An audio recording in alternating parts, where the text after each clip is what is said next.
It's the New Adventures of Indiana Jim, Episode 3, for August 3rd, 2025. Coming to you not exactly live from the cliffs of insanity! It must be Indiana Jim.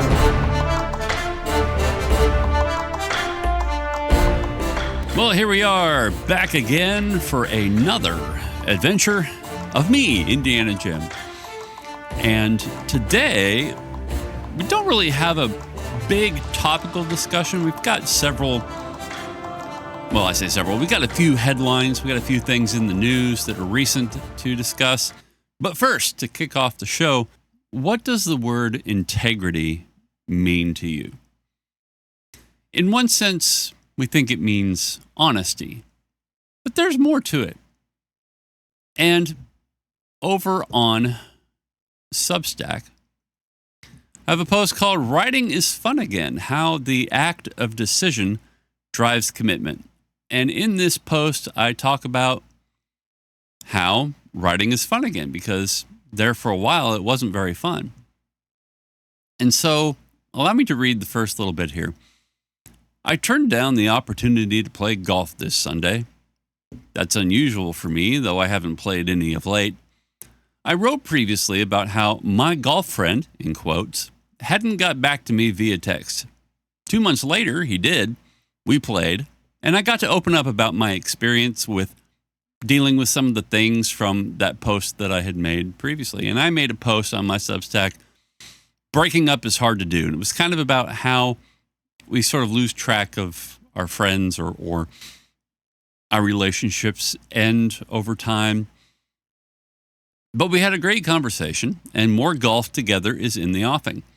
I have said in the past to him and others that I would take any opportunity to play golf when it arose. As I wrote in The Art of Decision, which was a post I made last time on my Substack, I decided I was going to revive my podcast, which I did with The New Adventures of Indiana Jim. My schedule permits me one consistent day off, which is Sunday. My wife and daughter are both at work at the same time, and it's a great opportunity for golf with no emerging commitments. However, that's also the best time for me to record anything, and so I came to a crossroads. You could say I had a decision to make. And you can go over on Substack, indianajim.substack.com, and see all the posts that I write there. I don't have any paid content. However, I have come to a decision about what I'm going to put on my Substack publication that is going to be behind a paywall. Not very expensive, but I've basically decided what my premium content is going to be, and you're going to hear more about that later. Not later in the show, but I still want to think about how I want to roll it out, what the details of that are going to be. But if you subscribe over at indianajim.substack.com, you will get emails every time I have a new post, every time I have an update on my writing journey. And many times I'll have a review or media analysis of some sort, a story analysis on there. So be sure to check that out for me and be watching for that premium content to come. I hope that you will enjoy it. It's going to be a little bit of a fiction experiment. You'll be able to get in on the ground floor of basically a new novel project is what it's going to be. Now, I'm going to introduce a segment. Now, I don't have a sounder for this segment. I kind of ran out of time. I'm calling it 1% Better. And this goes back to the last couple episodes where I've mentioned something that I've been working on the show. And to help me do that, let's hear from Charismatic Voice on YouTube all about breath control. A lot of times when people are nervous or when they're really excited, their breath gets higher and higher. It feels like it gets higher and higher. There's a sensation of when you take a breath in, it doesn't go down to the bottom of your lungs. And it feels like you're getting maybe half or a quarter of as much of air as you could get. Leaves you breathless. You're already having your heart run extra fast and having problems controlling your breath in the first place. So when a person spreads their feet out on stage and gets a sense of being grounded, you can use this idea of breathing into your feet or even breathing below the stage. Just that image will help singers be a lot more grounded with their breath.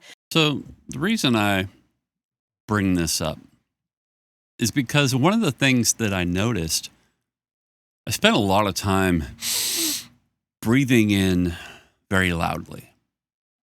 And I think a lot of it is I'm still getting used to the idea of getting back in front of this microphone.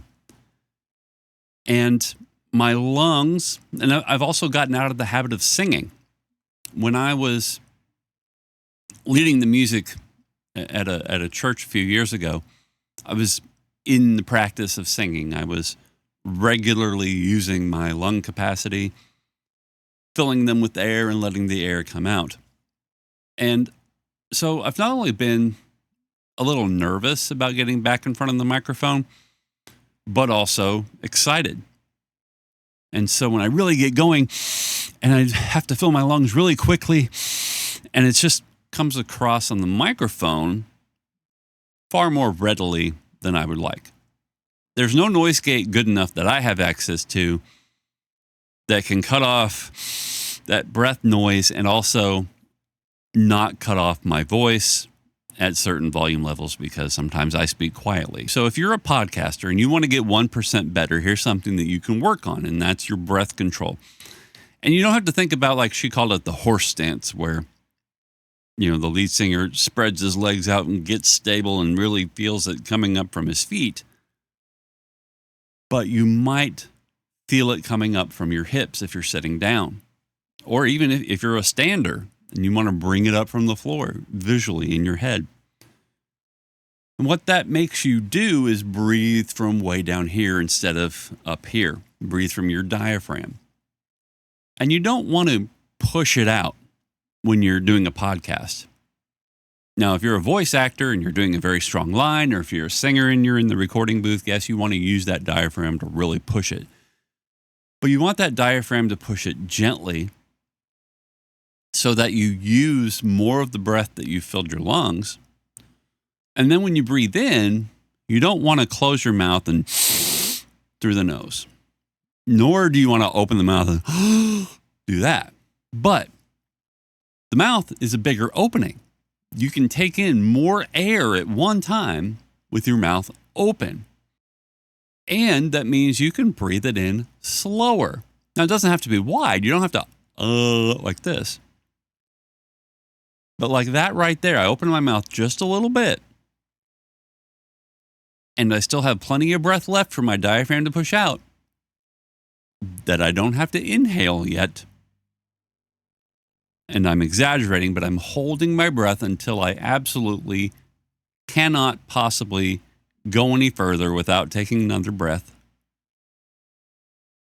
And then I slowly and just quietly took that breath in, refilled my lungs, and I'm ready to go with another delivery. And you'll notice, I know a lot of people aren't big fans maybe of Rush Limbaugh as a broadcaster, though he was really good at his craft.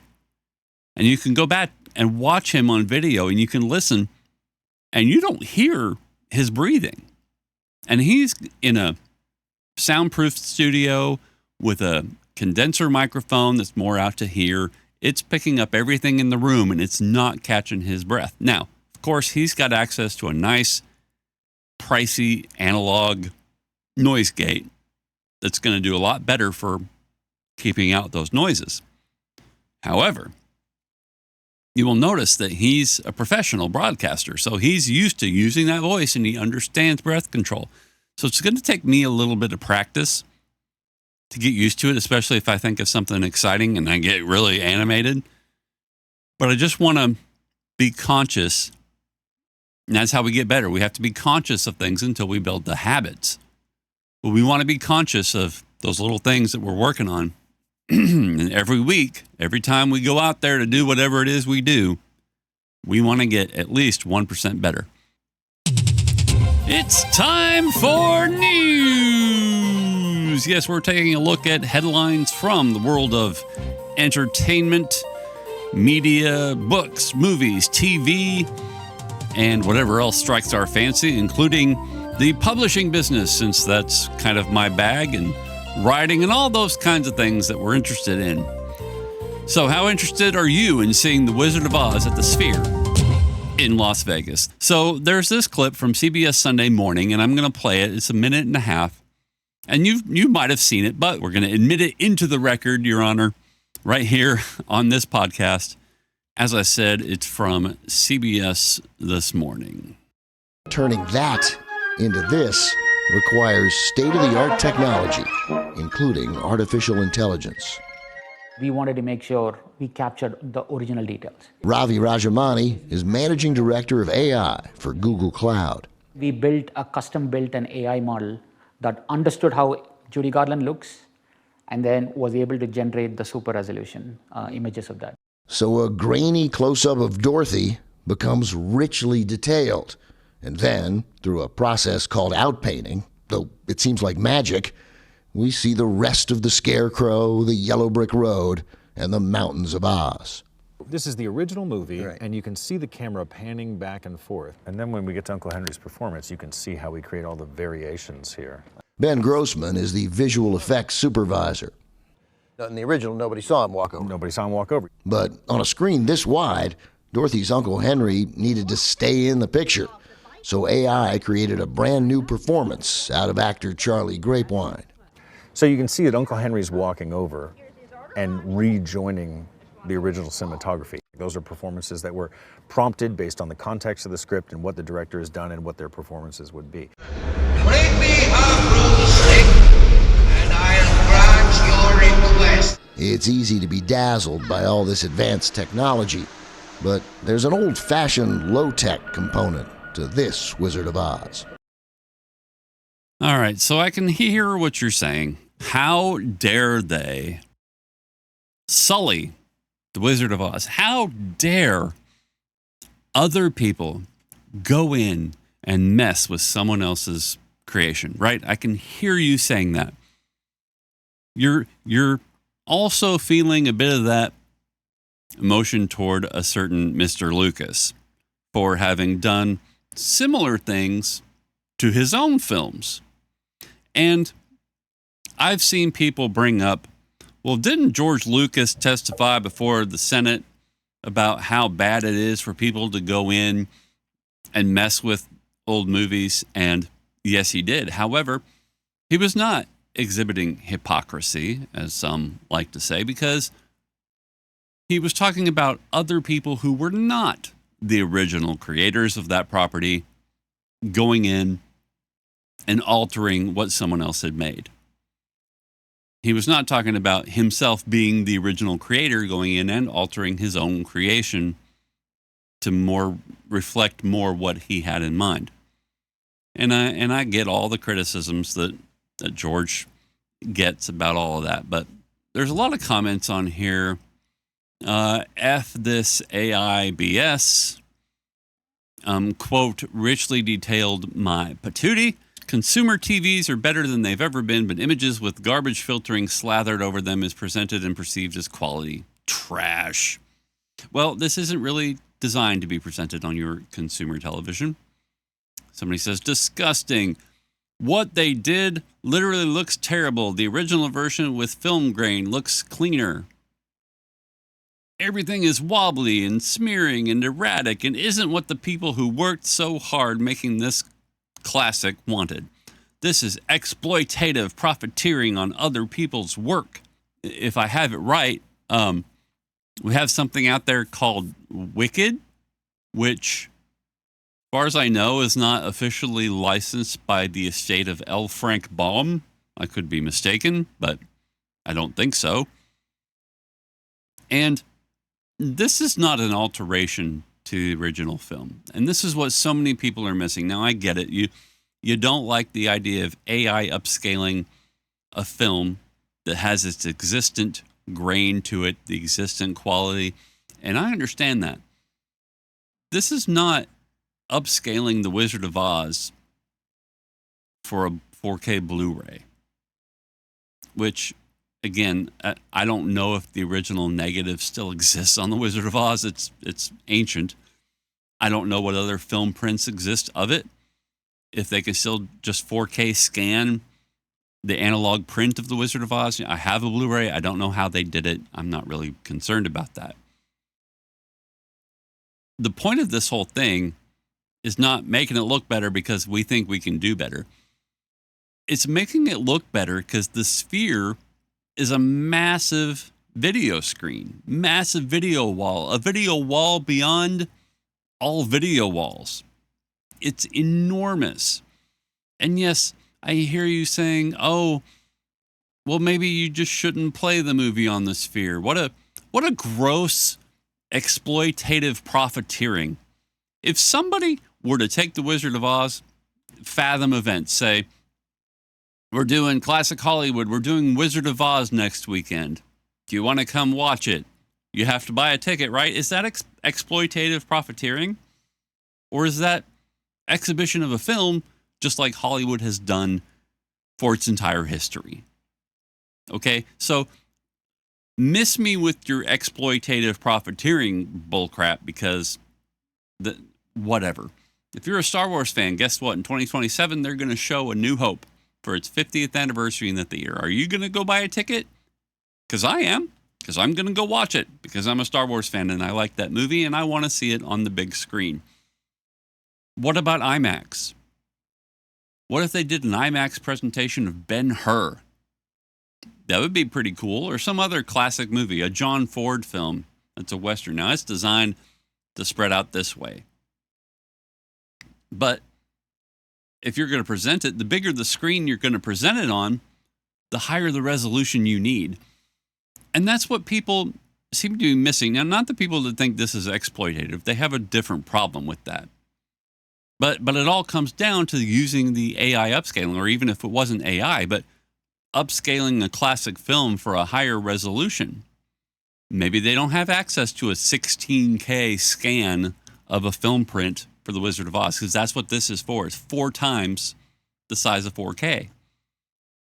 But one thing I noticed, and if you go back, let's look at this clip again.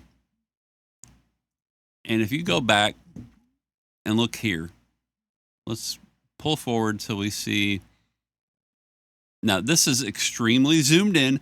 Nobody's TV is showing the picture like this, right? So you don't get the grain like this. However, if you're watching it in the Sphere, this blown up face of Dorothy's head is going to be 8 feet tall. So everybody's going to see it. And then I went with my big loud breath again because I'm getting worked up about this. When the swipe comes in, oh yeah, that looks weird, right? That doesn't look normal. This bit around her eyelashes looks fake. The eyeball looks fake. The lips look fake. But you're not going to be watching it like this. Because again, this is going to be 8 feet tall. So what happened? Let's look at it if we zoom back out. You can't see all that now. But the closer, the bigger it is, the more clear it's going to be. And then when it comes out, this is for the wraparound. And I don't know if you remember, there was the 360 circle vision at Disneyland. You could watch the movie play all around you in 360 degrees. Well, this is not just a round, this is a sphere. So it has to extend all around you. And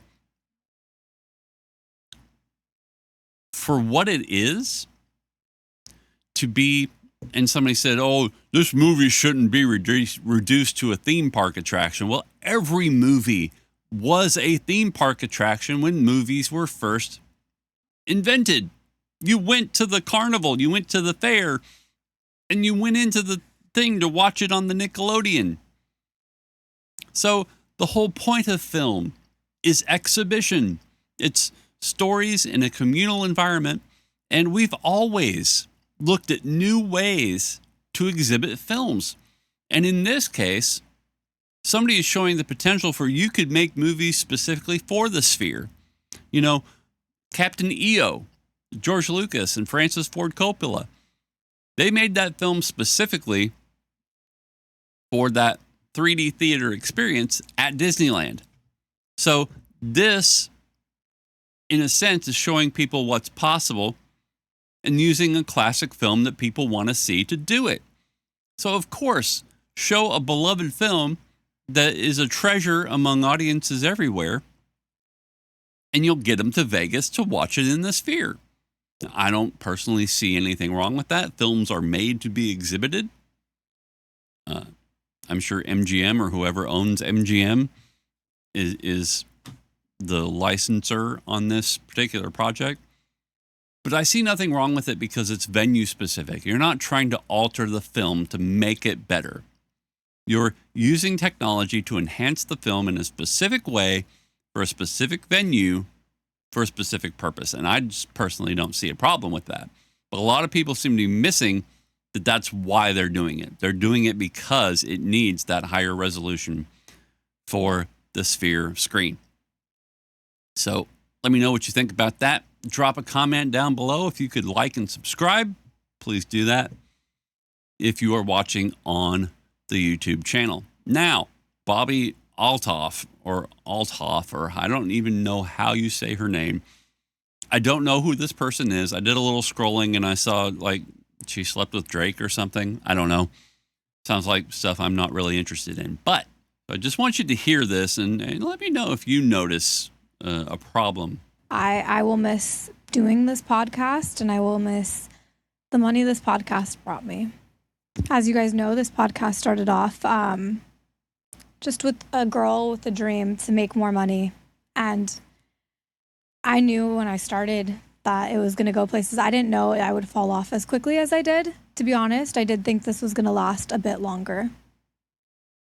But nevertheless, it lasted a minute, and I'm proud of the accomplishments I have. And I'm pretty sad that it has to end like this, but it's okay. Things in life happened. Everything in life happens for a reason, or mostly everything. Kind of not everything. Some things happen in life for a reason.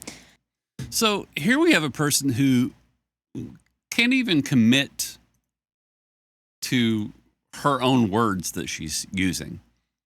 Everything in life happens for a reason. Well, some things happen for a reason. Well, things happen sometimes for reasons. Like, she can't even commit to the words that are coming out of her mouth.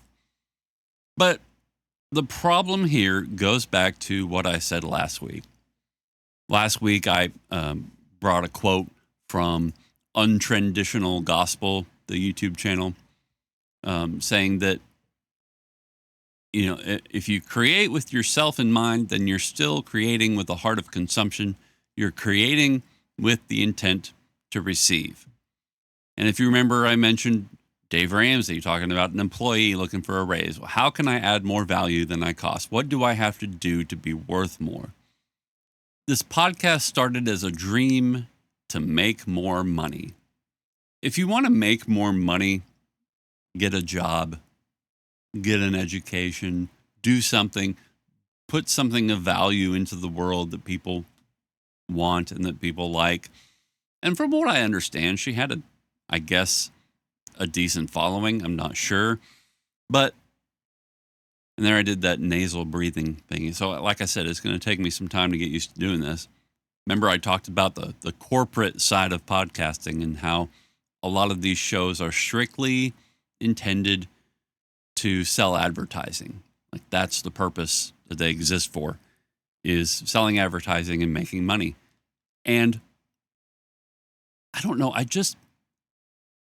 can't put myself in the shoes of somebody who says this started as a dream of a girl to make more money. That's just very cynical. The idea that you start this podcast for the purpose of making money. And it's not, just doesn't jibe with me. And I don't know if that jibes with you. And again, if you have corporate backers, it's, like I said, it's designed to sell advertising. You're doing the podcast because somebody wants to make some money. But when you're an individual, just going out there to try to put something out into the world, your purpose has to be more than just make more money, or else when the money doesn't come in, you won't stick with it. And obviously, if you take a new job because it pays more money and something happens where it doesn't pay as much as you thought it was supposed to or was going to, then you might consider changing jobs, going somewhere else that will pay more money. That makes sense. Because you got to put food on the table, right? We all have a particular lifestyle that we want to achieve. But it seems to me that the painter, not the house painter, but the art painter, paints because they want to paint. The writer writes first because they want to write. If you're getting into writing to make more money, that's not going to sustain you when the money isn't there. That's not going to keep you going when the money isn't there. That's not going to keep up your drive. When you make a decision to do a podcast, you're making a commitment to yourself that you're going to do something. And, and I don't know her situation. I don't know what falling off means. I don't know if she had an audience that fell off. I don't know if she had some, celebrity controversy that people scorned her. I don't know, because I've never heard of this person in my life. Never heard her name in my life until I saw this. And that, to be honest, I did think this was going to last a bit longer. Well, you get to make that choice. You get to decide how long it goes for. You're the one that's decided to give up on yourself. You're the one that's decided that this is no longer going to be a thing. And so it's not about, I thought this was going to last a bit longer, because that's passive language. You're expecting something of something else. But what you're really saying is, I didn't think I was going to quit this soon. Because that's what happened. She quit. She gave up. And that's because, why? It's not because she wanted to do it. It's not because she wanted to put something out into the world. It's because she had a dream of making more money. And that, in the end, is not going to keep you going. It's just not. So I hope that we can all learn something from Miss Bobbi here, and think about the language that we use when we're thinking about the stuff that we do, and what our motivation is, and what our reason is for doing it, what our goals are from doing it. Don't create with the intent to consume. Create with the intent to create, and the rewards will come later. Whatever those rewards are. They may not be financial. And in that case, it might not be for you. But if you just can't not podcast, then just podcast and make the best product you can. Do the best you can. Put forth the effort, and things will happen. So I recently received my digital copy of Indie Author, the subtitle Dare to Dream. And this was a Kickstarter project from a pair of filmmakers that wanted to interview Michael J. Sullivan and Robin Sullivan. And the film talks about their career, or his career, their career together. And he talks about the Kickstarter and all of that, the authors who were featured, and you can see a little bit of the cover artwork, though I think it's changed a little, but I'm not entirely sure. It might be exactly what it is, but so I watched this documentary, and I had some thoughts about it. It wasn't quite exactly what I expected. I kind of expected a documentary more with a little more voiceover. It kind of told the story a little more. But what you do get is pretty good. You get a lot of history behind Michael J. Sullivan's career. This is the Theft of Swords guy, the Rhaenyra Chronicles, the Rhaenyra Revelations, and very, very good fantasy series, pretty popular, and he's done very well for himself. So if you haven't heard of Michael J. Sullivan, you need to check him out. But he's been one of the standard bearers for self-publishing and indie publishing. And so the good things of this documentary are really in-depth look into the mind and life of Michael and Robin, where the stories came from, how they came to independent publishing, self-publishing, their experience with traditional publishing, And there are other authors, other independent authors who also have things to say throughout this film. However, while it's fun and interesting to see where Michael J. Sullivan has come from, that is the bulk of the documentary. What I was expecting was something a little more accessible to the average person. So me as a writer, if I want to sit my wife down and let her to see if she, gets it, it's going to put her to sleep because it doesn't have the pace of a documentary that's kind of building up the drama, so to speak. So it's really good for people who are indie authors or who are writers and want to get a good grasp of what it's going to take to pursue this career path. I think that's very beneficial for the newbie. And so that's great. But for me, who's been in and around and dipped my toe in the business, and I've heard a lot of people talk about it, I've followed a lot of people's careers through it, I've listened to a lot of the experts about it. For me, who's educated on the topic, while interesting, it wasn't blow your mind helpful. And I think while a little bit inspirational and aspirational, it's not as inspirational as it could have been, because what I really wanted to hear and what I really wanted to see was more detail on the stories of the indie authors that were in there that weren't Michael and Robin. And the people that were in this, let's see, Andy Weir, he talks a little bit about his experience, but not as much as I think would have been a little more inspiring about how he got his start. Because if you don't know that he started it on a blog, I don't remember if that's in here. It's been a few days since I watched it, but Lydia Scherer, she runs her own indie operation with her own books.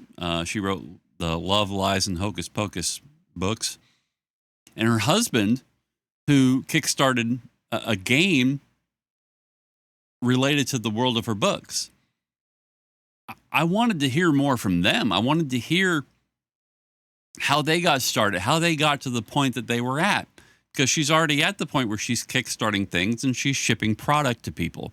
Well, how do you get from beginner to that? We don't really get that from her.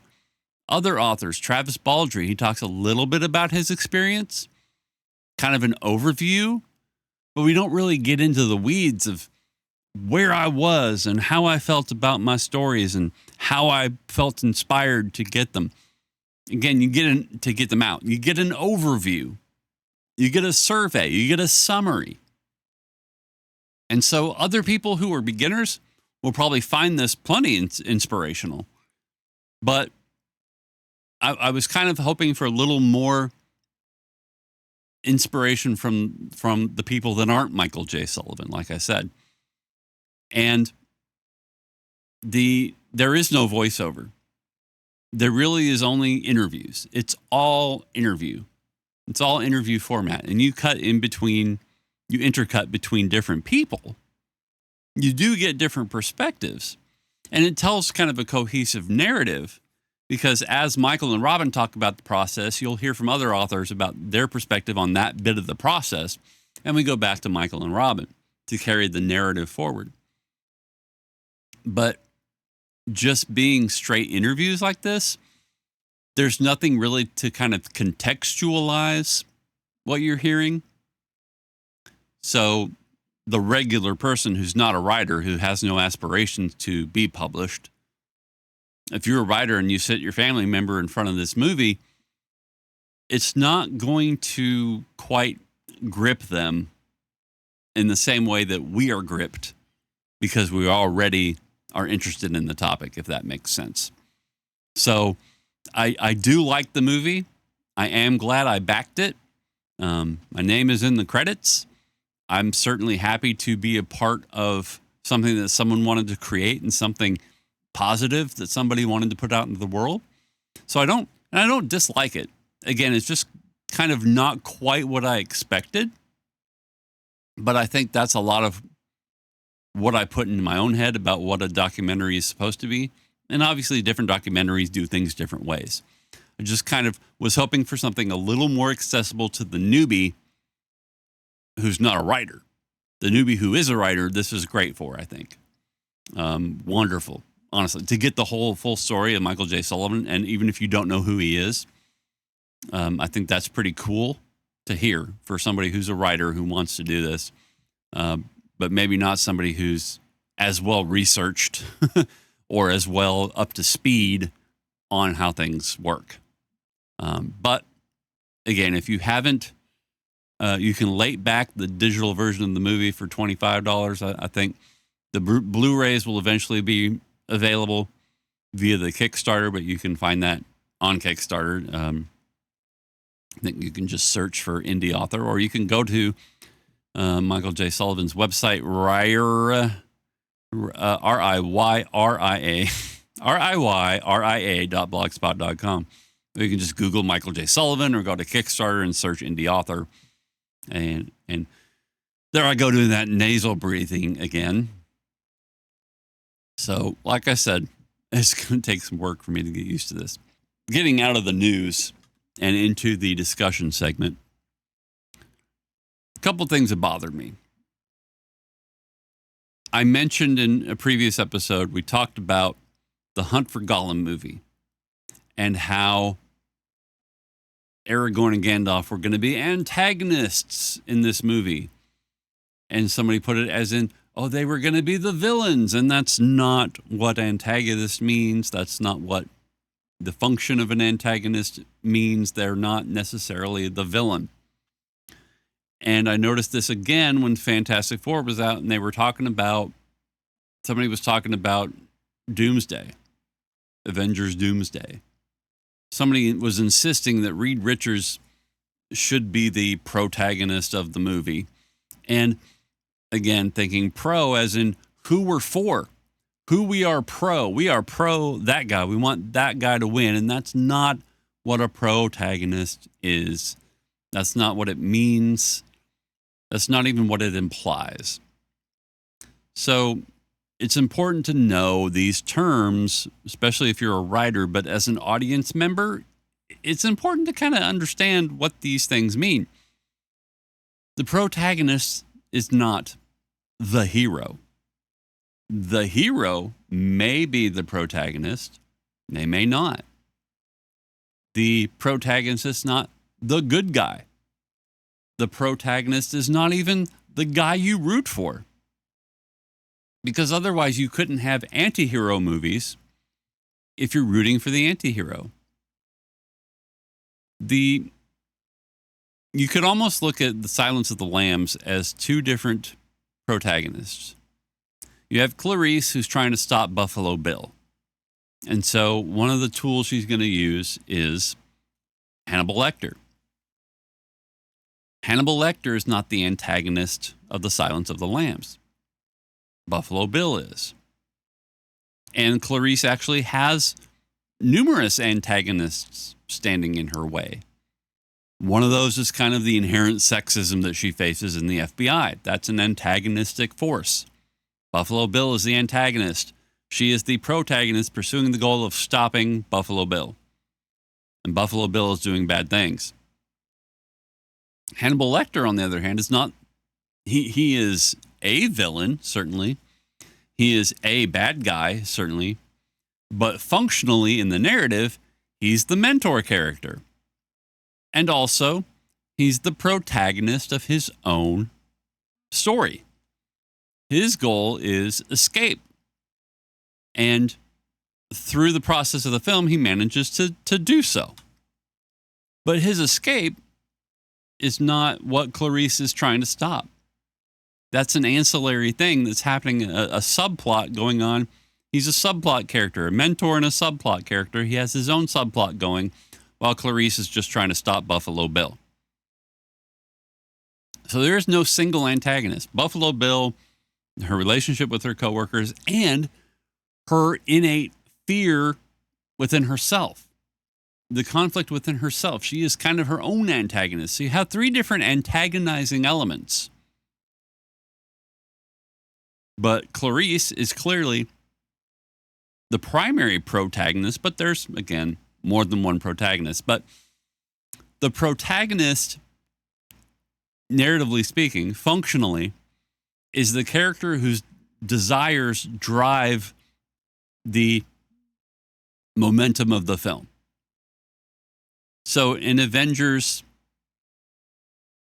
not Endgame, what's the one before Endgame? Infinity War. It's almost like Thanos is the protagonist of the film, even though he's the villain. He is the protagonist because it's his desires and his goals that drive the course of the film.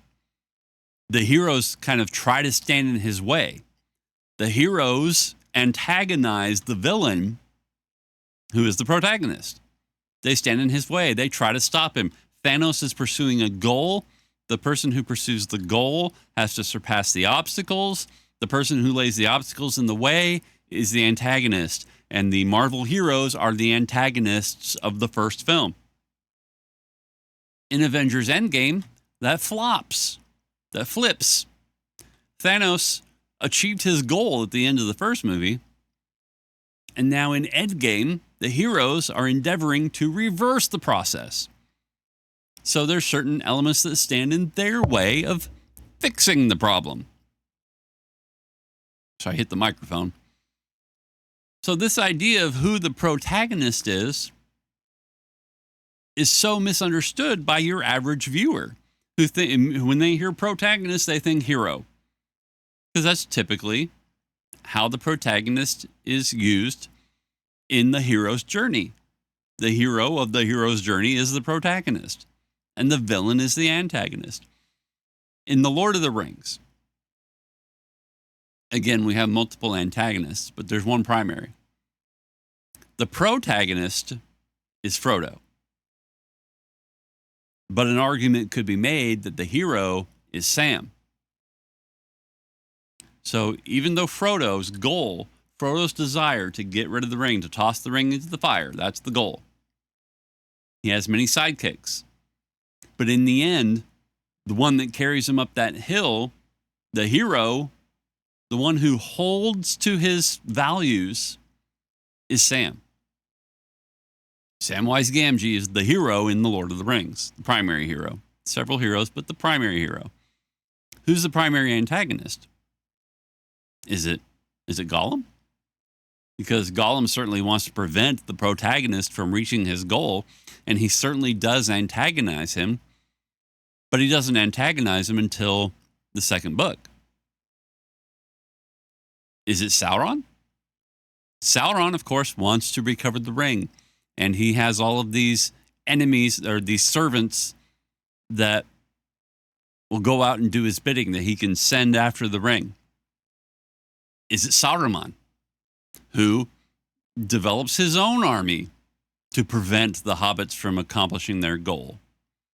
He sends them out to antagonize the protagonist. Now, they don't get their hands on the protagonist, they get one of the sidekicks. That's kind of part of the story, spoiler alert. So is it Saruman? Is it Sauron? Is it Gollum? Well, yes. But neither one of them are the primary antagonist. Sauron is the primary villain. But the primary antagonist throughout the whole story of The Lord of the Rings is the ring. The ring is not a villain, but it does have a will of its own to return to the hand of its master. And at every turn, the ring is trying to betray the bearer. The ring betrayed Isildur by falling off his finger into the river. It betrayed Deagle, who was killed by Smeagol. It betrayed Smeagol by falling out of his pocket in the cave. And What the ring did not expect is the resilience of hobbits. And so the ring couldn't consider that a being would not want to claim it for its own. So all throughout, the ring is trying to get back to Sauron. Sauron cannot take physical form. He can send servants out to do his bidding. He can send servants out to antagonize the hero. But again, Sauron sends his minions primarily against Gondor. When Aragorn reveals himself to Sauron in the Palantir, Sauron's attention is fixed on Aragorn. The Battle of the Pelennor Fields is Sauron trying to attack Gondor because he thinks Gondor has the ring. He can't fathom that someone is sneaking into Mordor to drop the ring into the mountain. When Aragorn moves to the Black Gate to divert Sauron's attention is at the Black Gate, not looking towards Mount Doom, where Frodo and Sam are. And so you have all of these elements. You have a villain, a primary villain, the person we don't want to get the ring because we're trying to prevent him from getting his ultimate goal so he can't cover the land in a second darkness. But though he is the villain, ultimately he's not the antagonist. The primary antagonist. There's many antagonists. But again, this is all about narrative function. It's all about story function. Think about a guy like Jack Bauer in the TV show 24, or Luthen Rael from Star Wars Andor. Jack Bauer is not somebody we can look at and go, wow, he's a really good guy. We look at him as the hero. We look at him as the good guy who feels he must resort to doing awful things to people to get the information he needs. We look at him as a guy who does what's necessary to fulfill his obligation to protect the United States.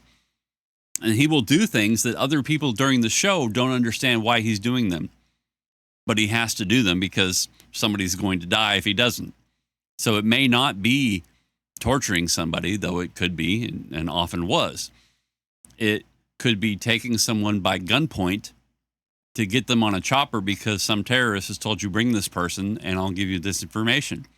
So Jack Bauer is constantly doing things that a hero is not going to do, or may not do, or may balk at doing, may have qualms about doing. Luthen Rael is the same. He's not a hero, but he is a protagonist, and he does do the things that are necessary or that he feels are necessary to serve the rebellion. Now, I don't want to get too much into it, because in case you haven't watched Andor, you should, because it's great. But I just want to point out that sometimes, the Punisher, he's a protagonist of his stories, but he's definitely not a hero. At least we could look at him and say he's not a hero. He has heroic moments, and he may have heroic motivations. But that's why we have anti-heroes or anti-heroes. So that's all I want to say about protagonism versus antagonism. And I think that's going to do it for the show. I was going to talk about Star Wars canon, but I think we've gone long enough. And I think I'm going to do a video over for the Star Wars Survival Guide. But I think the show has carried on quite a bit. I've talked about a lot of different things. If you want to comment on the show, please send your emails to indianagympodcasts@gmail.com. And you can leave a comment over on indianagym.substack.com. If you listen to the show there, you may leave a comment on the post for the show. You can leave a comment on the YouTube video for this episode, and please do so. Please subscribe to the YouTube channel. Again, I will have more content there later on, but just wanted to make sure I got here on a Sunday to do this.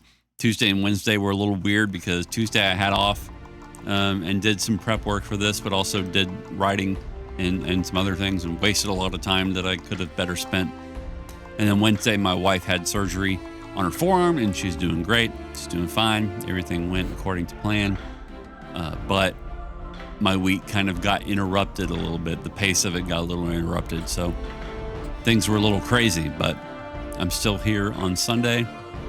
And I will be here again next Sunday because I made a decision that I was going to do that, and I made a commitment to myself and to you, the listener, that I was going to be here. So get your YouTube comments, hit the like button, subscribe to the channel, or send your feedback via email, indianagympodcast@gmail.com, and I will see you next week.